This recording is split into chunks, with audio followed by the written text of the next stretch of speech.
Hey everybody. So this is my first time doing one of these, so I guess we'll see how it goes. It was requested that I give a walkthrough just of the what exactly I did to record my cover of Rivers of Mercy. So I'm going to show you. I used my favorite DAW these days. It's called FL Studio 20. It's not typically seen for this type of thing, but I think you'll see as we go through that it's a pretty powerful program and it does some pretty interesting things. So I already have the session loaded up here, so let's jump in.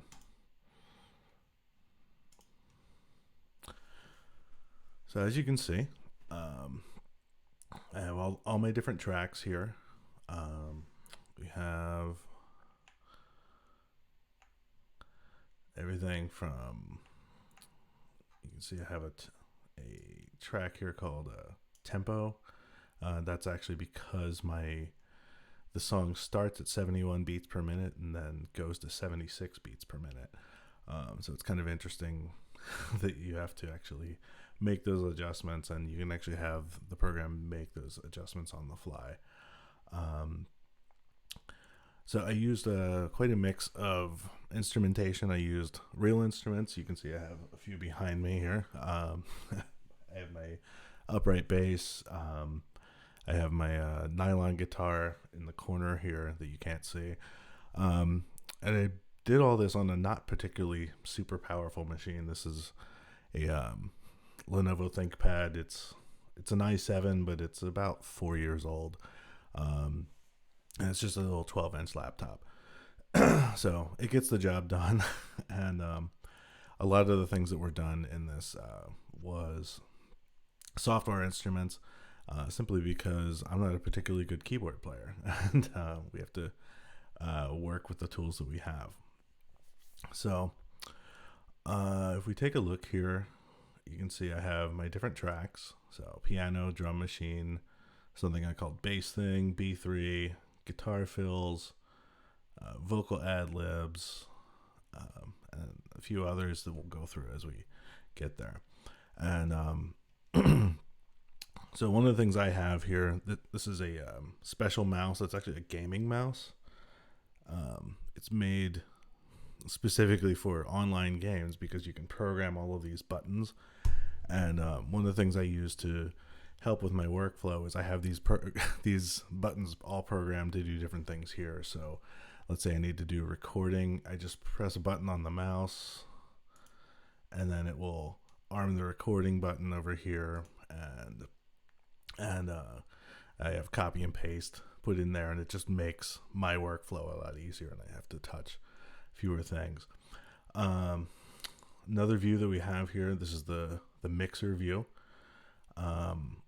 The mixer is very interesting.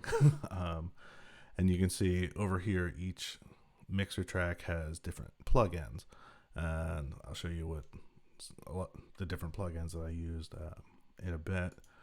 And then something that's very specific to FL Studio is this here. They call it the channel rack. And what it's for is you have your different patterns that you put in here. So, for instance, when I start with a song, especially something like this, you can see I have this pattern here. It's called the pre-chorus beat. Now I can open this up in piano roll, and it shows me where the notes land. And you can see they're all C5 just because it's a drum, and here's the velocity of everything. But what's also interesting is it will show up here, and I can click on pattern, and you'll hear just the pre-chorus beat.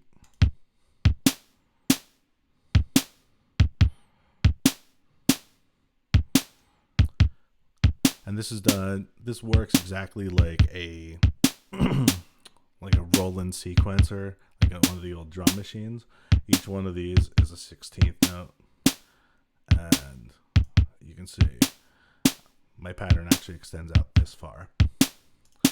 And what that's great for is when you have a lot of repetitive things, I can lay that down, and then I'll just go somewhere else here. So let's say I want to make that beat. I can go to my track and use the paintbrush tool, and now I've just painted in a bunch of that. And if I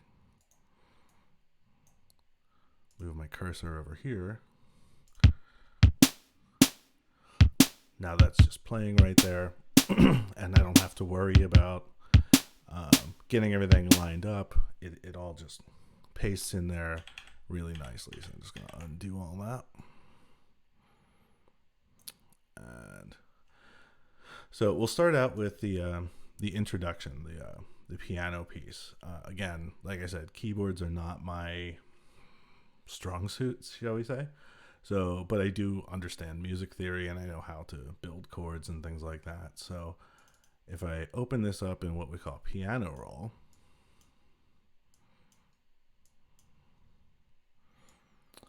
you can see I have this here. This is called DW piano. If I double click it, this is my sampled piano, and I have a MIDI controller here. So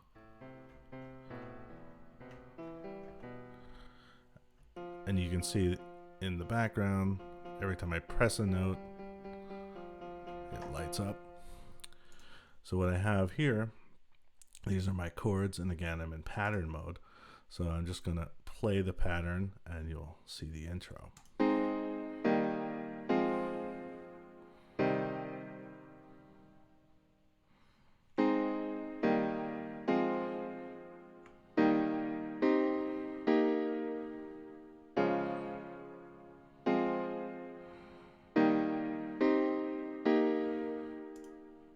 Now, if we take that into the context of the song, we'll go to the introduction. You can see there's that piano intro right there, and the vocals are right here. Now you can see this says intro recut. This is because I actually redid all the vocals on a different microphone. I just wasn't happy with the initial thing that I did. But if we hit play, well, the streets have started burning. There's trouble in the town. Guess the devil loves his playground, that's for sure. I too often see the world through a veil of tears. Now, if there was anything with the vocals that I wanted to actually take a look at very specifically, I can use my zoom tool and just get really far in there down to the waveform.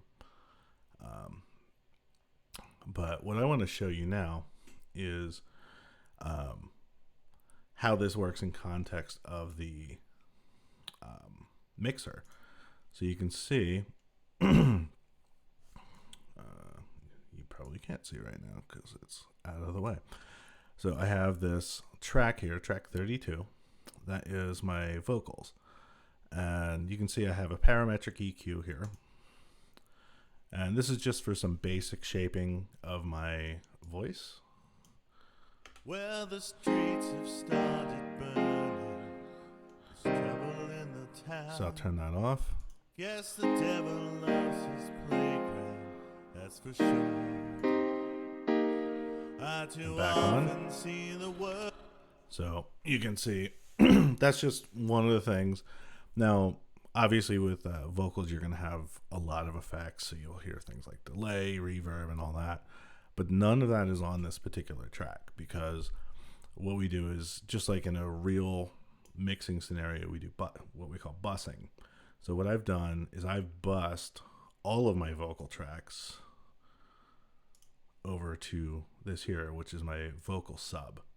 If we go to my sub track, this is where things get interesting. So I have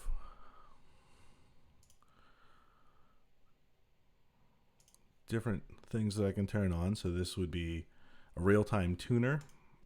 So if I turn that on, well, the streets have started burning.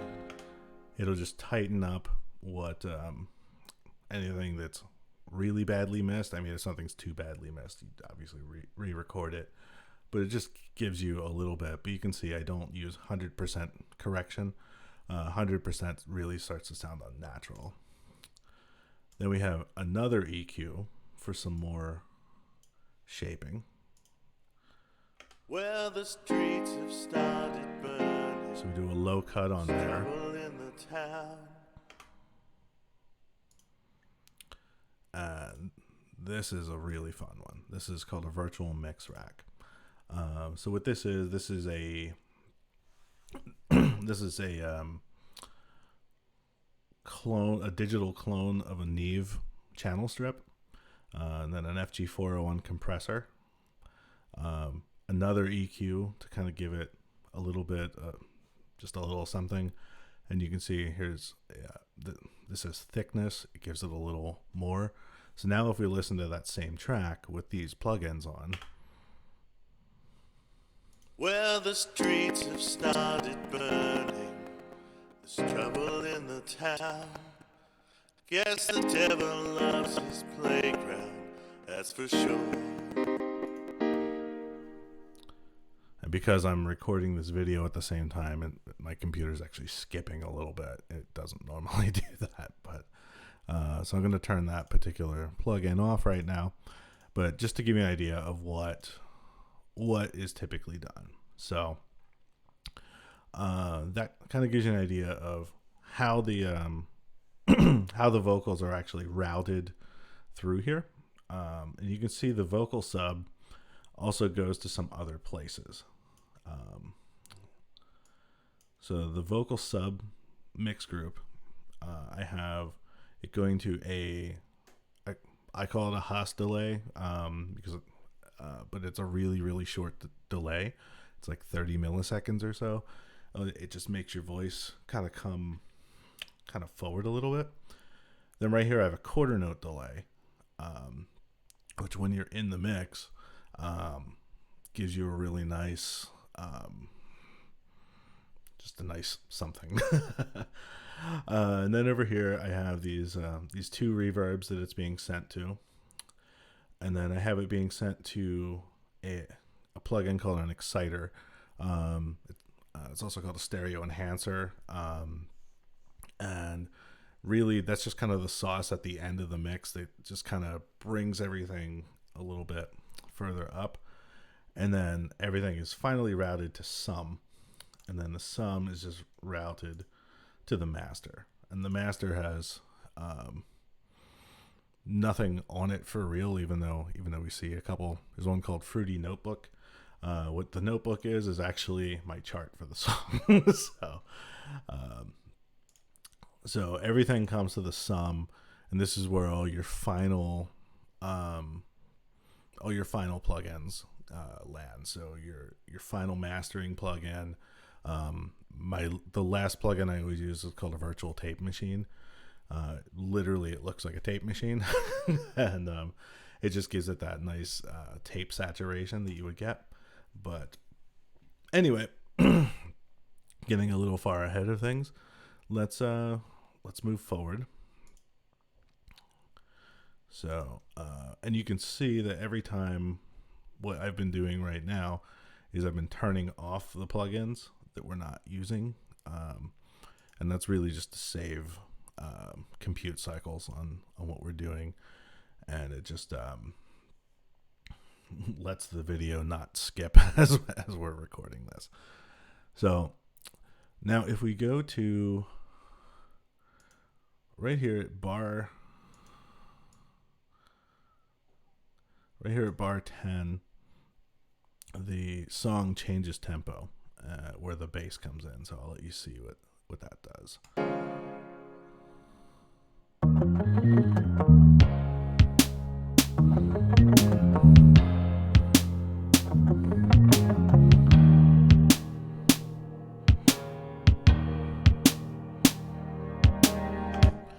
Now, I don't know if you're hearing it or not, but for me, the pre-chorus beat sounds really snappy, and I was trying to really get the vibe of the original song as much as I could.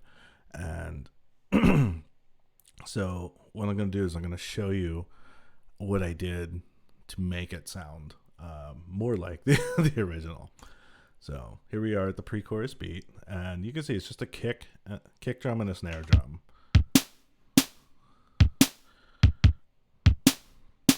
So I'll show you how I treated the snare first. So the first thing I did was this thing called a bit crusher. And what it does is it changes the sample rate of the actual snare drum sample. So take a listen. I'll leave it off and turn it back on for you.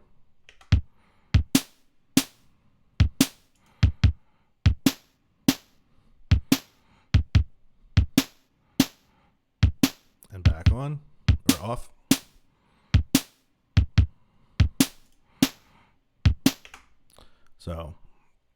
So that's what so that kind of gives it more of a like a 80s electronic type of sound. Then of course the next thing we do is we put a reverb on it.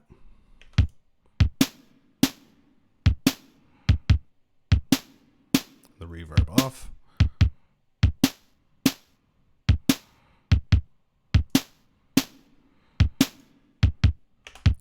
Now the next thing I do is a filter, and what we're doing is we're actually taking the top end and just slicing it off, and we're only letting through a bit of the sound, and you get to see what that sounds like.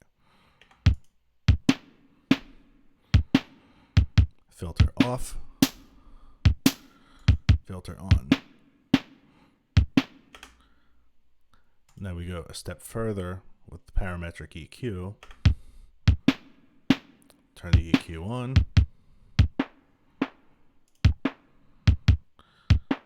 So you can see I'm really scooping out a ton of frequencies here just so I can get that one little sound that I want. And then what really does it, because I have a 16th note delay on this, and I have it set in ping pong mode. If you're listening to this video on headphones, you'll hear exactly what it does as soon as I turn it on. Turn it on.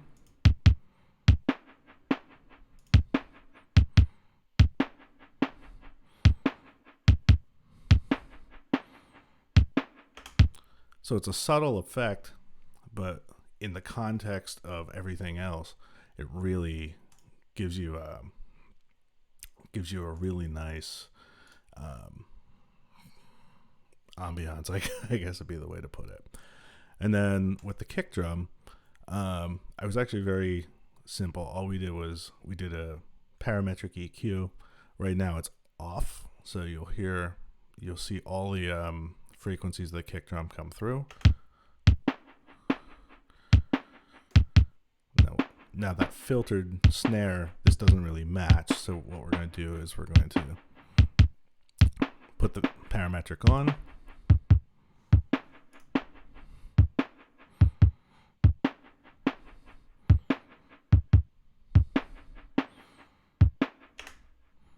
So now if we go in the context of the song, right where that kicks in,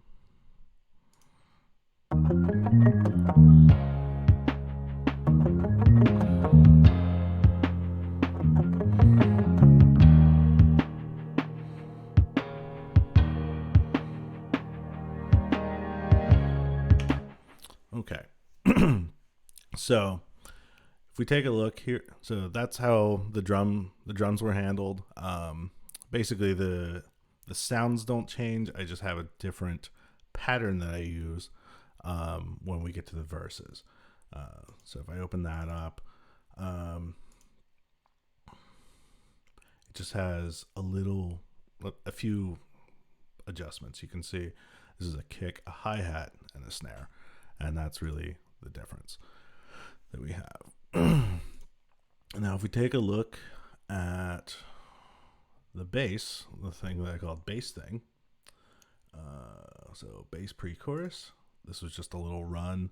I'm not super great at bass, and I just wanted to get this done pretty easily, so I did this on my MIDI controller instead. And so if we go to pattern,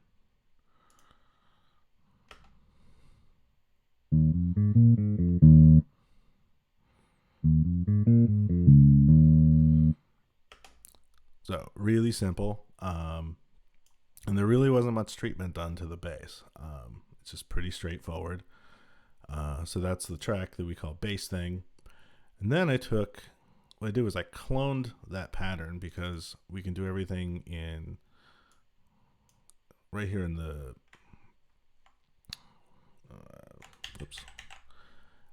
we can just do things right in here. What I can do is I can simply copy and paste notes into another pattern. So if I open up this one called B3, and I will show you what my B3 is, because it's kind of fun. If I click on Hammond, you can see this is a program called Contact, and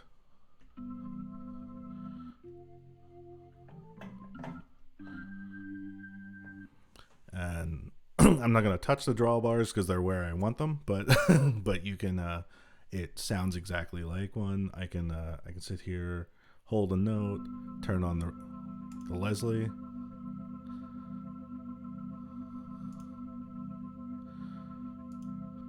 and percussion and all that fun stuff. So anyway, to me the bass by itself sounded a little bit dry.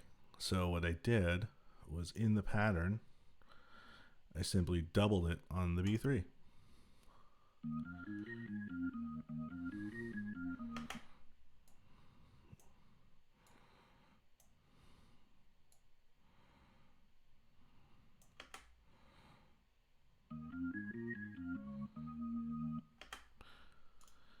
And then the first live instrument that I actually did in this was my guitar. And so if I zoom this in so we can see it, you can see this is just a wave, and I'll put the marker there. And what we'll do is we will solo this track.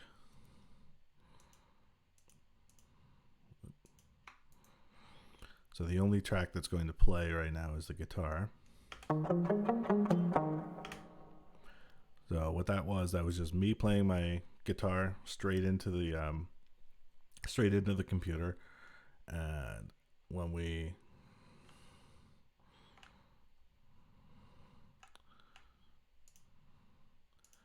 play all three at the same time, we get this. And it just kind of fattens things up, gives it more of a vibe. So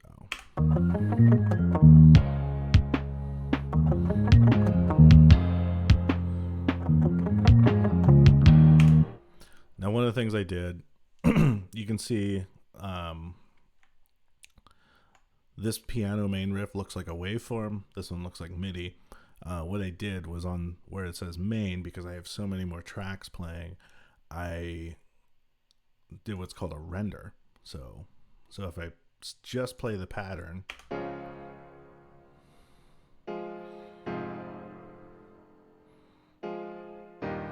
so that's the software instrument playing the MIDI data. But what I did instead was I told it to bounce it down to a wave, and when it plays as a wave file instead, it uses much less CPU. So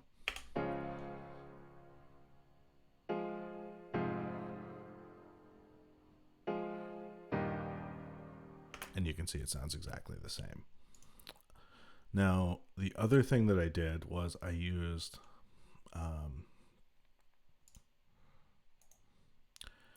took that same exact pattern and rendered it using I have a software instrument of a Yamaha CP70, which just for me is one of my favorite electric grand pianos. And what I did was I rendered that down as a wave as well. And so we'll hear that soloed.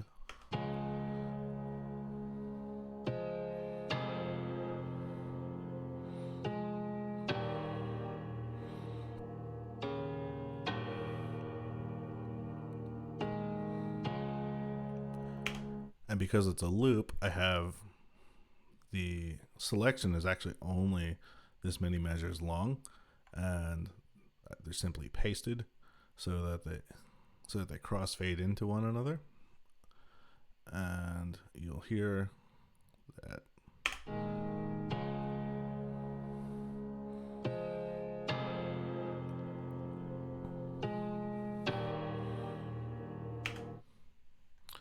So the next thing I did was, and this is a trick that's done in a lot of music production, and once you've seen this trick for the first time, you'll start to hear it all over the place. Everybody seems to do this. This is a reverse chord. What I did was I took my software piano of that D chord, and I played it, rendered it to a wave, then I flipped it. So now I have a reversed piano, and I'll let you hear what that sounds like.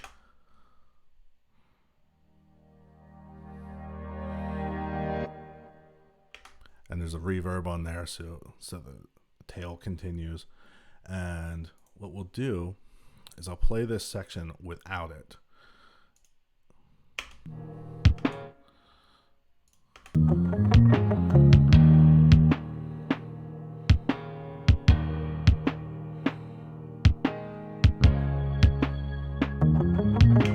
Now I'll play that same section with the reversed chord.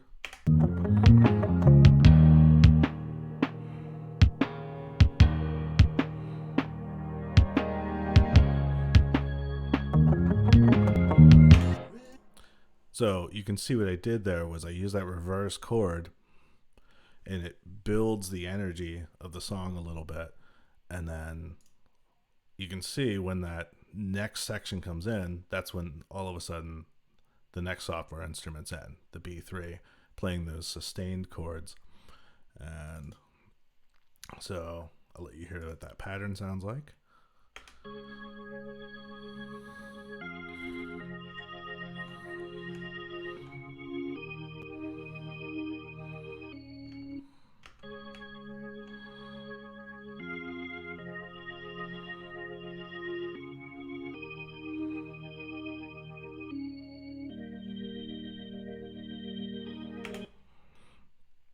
So, although that's not in the original song, I just really liked what that added.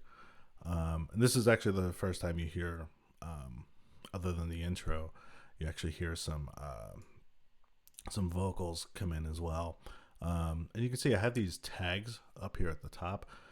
What that does is it really helps you just figure out where you are, because when you're staring at a screen like this for 8 hours, trying to put a song together, it's really easy to kind of get lost. So what we'll do, let me back out a little bit, zoom out a little bit, and let you hear from that reverse chord where the first vocals come in. So it's the B3.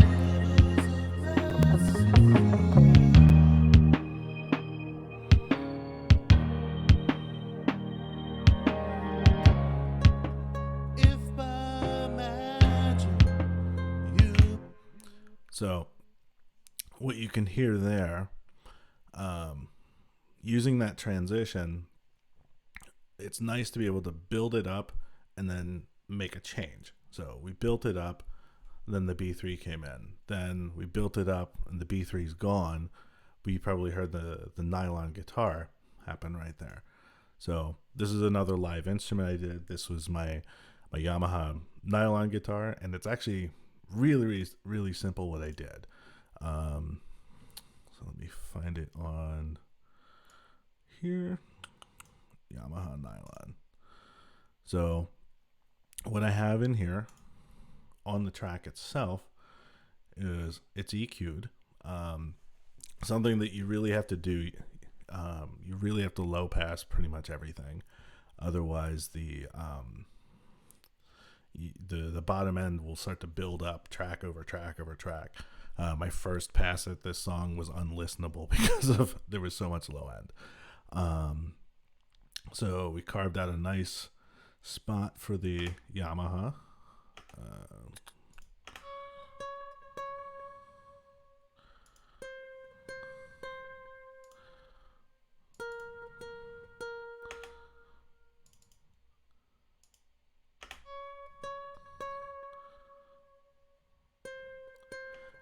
And because this track is kind of on the darker side, I'm not using a lot of high end on instruments like that. The other thing I have here is my trusty Echo Boy. I've got another ping pong delay on the 16th note. So if I play the guitar without the delay, let's turn that off.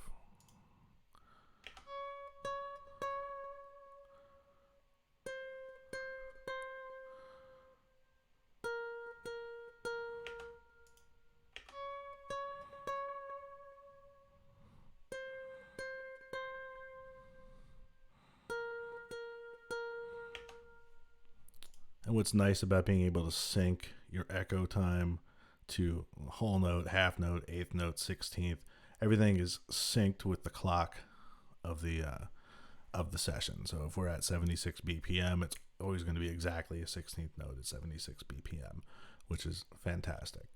So that's what we've done there. And so by itself, as you can see, that guitar part is very sparse sounding. But in context,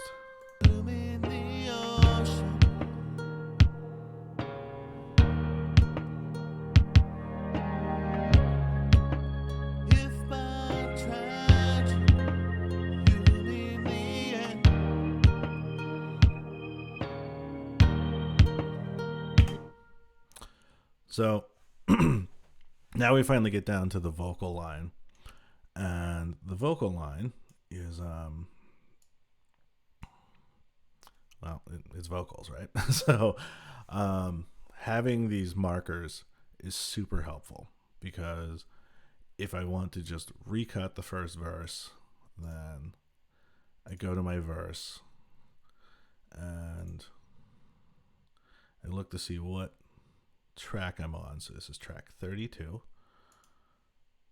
and so I simply go to track 32, and because I'm recording this on the screen, I can't actually make this change, but I can drop this down, and then this microphone that I'm speaking into right now would light up, and I can simply arm the recording and go. And what's really nice, as you can see, channel 32 goes into my vocal sub. And what's my vocal sub do? All kinds of fun stuff. So my vocal sub has my delay, has my reverb, and it has my compressor and my real-time tuning and all of that. And what's great about recording in digital is, if your computer can handle it, when I hit record and I speak into the microphone, I get all the effects right in my head. So I'm actually singing what sounds like a polished, finished vocal, even though it's just the first cut, and what's going to disc is actually just the raw wave of my voice. So pretty cool. Unfortunately, I can't reproduce that that effect on here, but if we take a look at the way I cut this, you can see I did verse 1, and then this is chorus 1, and up here I have something called Q&A. It's kind of the question and answer vocal. So what I did was the main chorus I recorded on this track, and then up here was kind of the call and response. So I'll let you hear what that sounds like. Go a bar before it.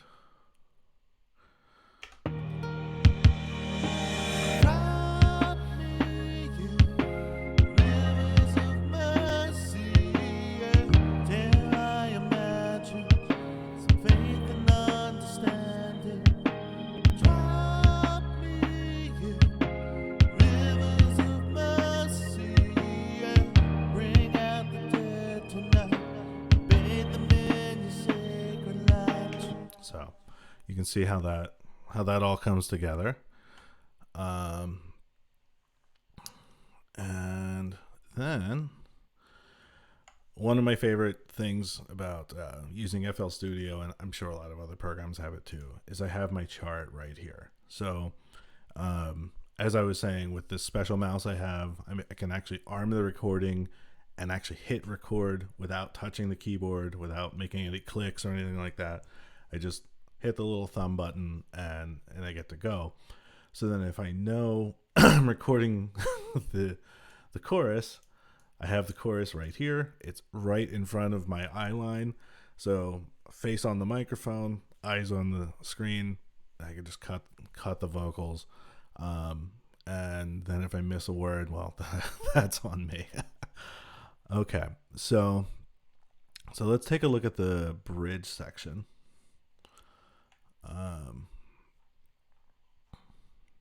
You can see the bridge here has different a different pattern. So you can see all the patterns are set here, and so I have my pattern here, and go in pattern mode and just play it.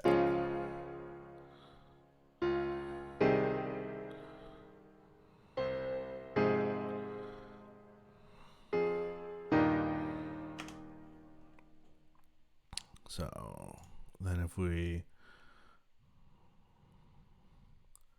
take a look down here, I added an electric guitar run. So we'll just solo. This leads into the bridge.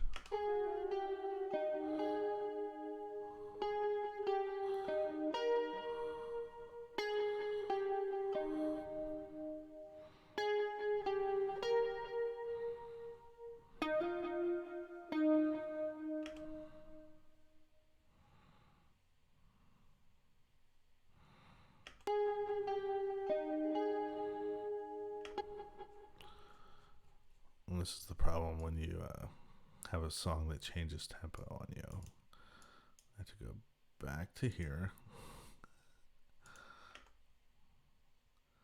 So the tempo changes on its own. This is just one of the quirks of this particular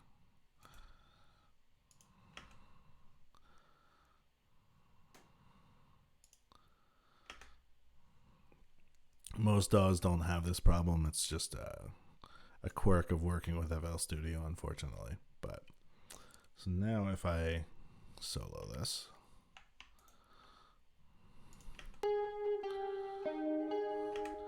and now if we get to the bridge,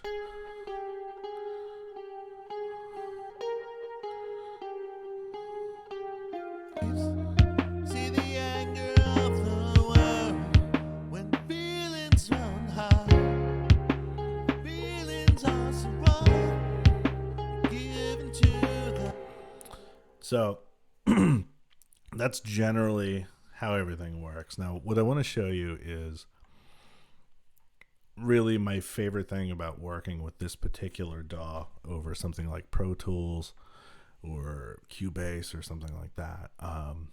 So you can see everything is situated here. We've got chorus, verse, chorus. Let's say at the end of the song I wanted to add another chorus. Then all I need to do is select everything that I need for it, copy it, then we go out to the end here, paste it. Now I have an entire other chorus, and I didn't have to re-record anything. I didn't have to do any crazy madness. All I did was just copy all those pieces, and if we listen, this is a whole chorus section.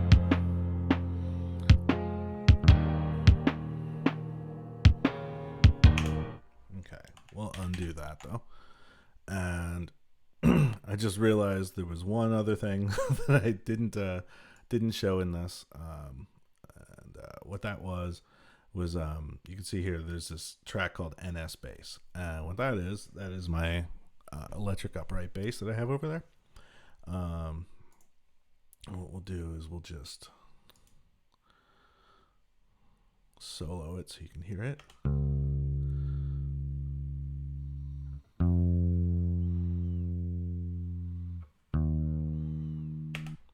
So if we go on the track here, what I have here, this is a free plugin called Bass Overdrive. I'll let you hear it without. And with.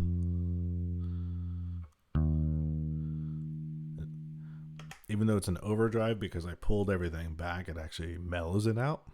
And then we have a compressor to even things out. And then we have the parametric EQ to shape the sound a little more.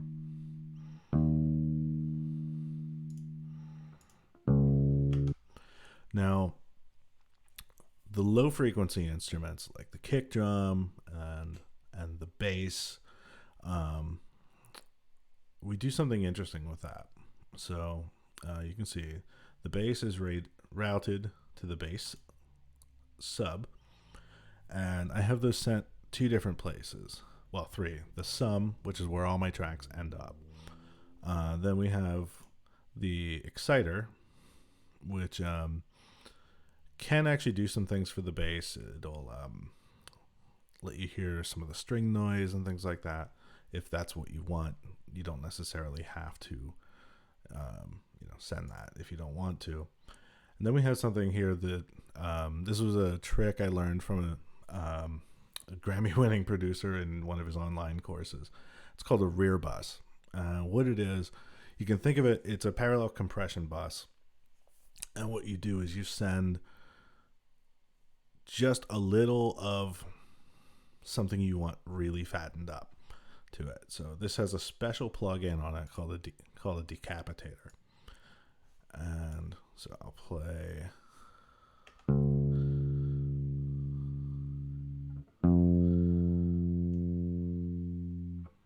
So you can see it's just giving a little bit. Now I can.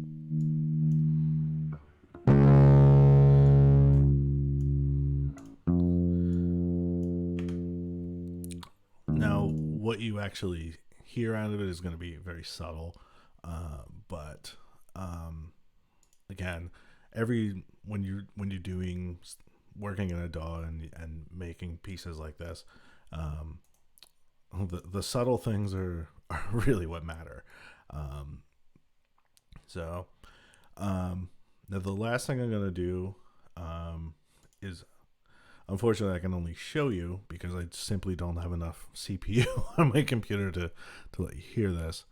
But what we'll do is on the sum bus, this is the parametric EQ. So you can see, even on the sum, I'm doing a low cut at 40 hertz, just getting that low end rumble out. And what that does is it really gives a lot of clarity to your mix. And then I have a couple of frequencies boosted that I want boosted. I usually do around 3200, and then above 9,000, I have a little bit on there just to give it some air. And then I have my virtual mix rack. And so these are all different dynamics things. This one's supposed to sound like an SSL 4000. And then a compressor, some EQ, some more EQ, and then what's called a trimmer. Really all that is just a trim knob, because if your stuff's starting to get a little too hot, then you can dial it back a little bit, because this is the last stage of what everything's going to sound like. And then we have this is just my personal favorite. This is a preset called Mastering Glue. This is an API 2500 compressor made by a company called Waves. Their stuff's kind of expensive, but every once in a while you can catch a deal. I think I paid $29 for this compressor, and what it will do to a mix just sounds unbelievable. And then the last link in my chain is the virtual tape machine. So you can see I use on this particular track, I'm using a high bias 16 track emulation, 30 inch per second. Dial that back a little bit for the input, and that's going to give it a little bit of saturation. You don't want to, I don't want to clip it too hard, but again, it's really going to vary depending on what your particular, what you want your track to sound like at the end. And what I will do, where is it?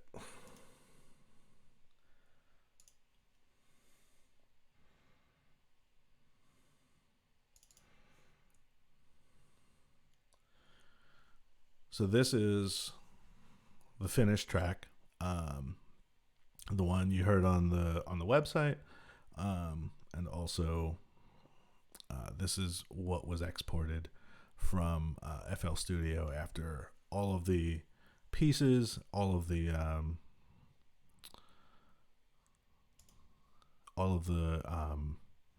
plugins, all the compression, all the everything. Well, the streets have started burning. There's trouble in the town. Guess the devil loves his playground, that's for sure. Never come and drown me in the infinite sea.